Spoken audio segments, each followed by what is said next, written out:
सासवड जेजुरी रस्त्यावरती वारकऱ्यांच्या संपूर्ण ज्या दिंड्या जातात त्याबद्दल एक अतिशय दुर्दैवी आणि भयंकर धक्कादायक घटना घडलेली आहे.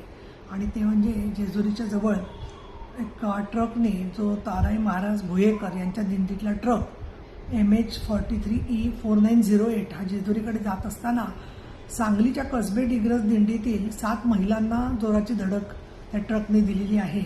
आणि त्याच्यामध्ये नंदा पवार, माधवी सलगरे आणि राजश्री भोसले या सांगली मिरजमधल्या महिला मृत्युमुखी पडलेल्या आहेत. आणि 4 महिलांना शासकीय रुग्णालय इथे दाखल केलेलं आहे. आणि याच्यामधला वाहन चालक जो आहे त्याला अटक केलेली आहे.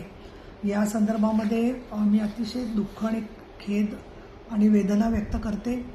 खरं तर वारकऱ्यांच्या सुरक्षेचा प्रश्न गेली 20 वर्ष विधान परिषदेच्या अनेक अधिवेशनामध्ये बोलला गेलेला आहे.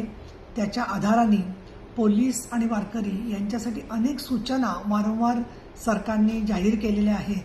त्यामध्ये एका बाजूनी वाहतूक वेगळी चालावी आणि वारकऱ्यांनी वाहतुकीच्या बाजूला जाऊ नये आणि वारकऱ्यांच्या बाजूला वाहतूक करणाऱ्या वाहनांनी जाऊ नये अशा प्रकारचे निर्बंधसुद्धा घातलेले आहेत. असं असलं तरीसुद्धा एक दुर्दैवी घटना घडलेली आहे. मी याच्याबद्दल खेद व्यक्त करते, श्रद्धांजली व्यक्त करते. यांच्या कुटुंबियांची विचारपूस करायला सांगलीमधले आमचे शिवसेनेचे पदाधिकारी बजरंग पाटील तसंच सुनीता मोरे या सगळ्यांना कसबे डिग्रसच्या ग्रामस्थांनाही संपर्क साधायला मी सांगितलेलं आहे. पुणे ग्रामीण पोलिसांशी माझं बोलणं झालेलं आहे. परंतु ज्या वारकऱ्यांच्या सुरक्षिततेसाठीच्या सूचना होत्या त्याचं पालन हे पोलिसांच्याच बरोबर वारकऱ्यांच्या मधले जनता जी आहे त्यांच्याकडून सुद्धा होणं खूप गरजेचं मला वाटतंय. या ज्या महिला भगिनी भक्तिभावाने चाललेल्या होत्या त्यांचा शेवटचा दिवस हा ठरावा याचा मला खेद वाटतो.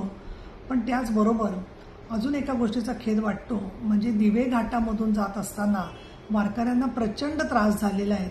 आमचे शिवसेनेचे शहर सचिव कार्यालयामधले संदीप शिंदे यांनी या संदर्भात माझं लक्ष वेधलेलं आहे की वारकरी जीव मेटाकुटीला येऊन खड्ड्यांमधून दगडांमधून अशा पद्धतीने खूप लेट झालं. त्याच्यामध्ये अनेक 2 व्हीलर्स अनेक वाहनांची संख्या मोठी होती आणि त्यामुळे वारकऱ्यांना त्रास झाला.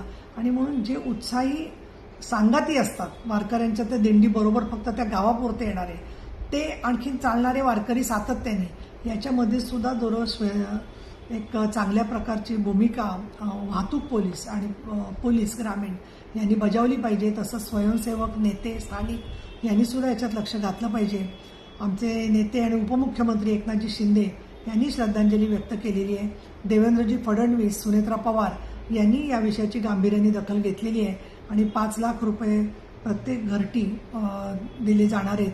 उपचारांचा खर्च सरकार करतोय. परंतु काही वेळेला ही मदत येईपर्यंत थोडा वेळ लागतो. म्हणून फुल ना फुलाची पाकळी शिवसेनेच्या वतीने पण मी यांच्यासाठी व्यवस्था करते आहे.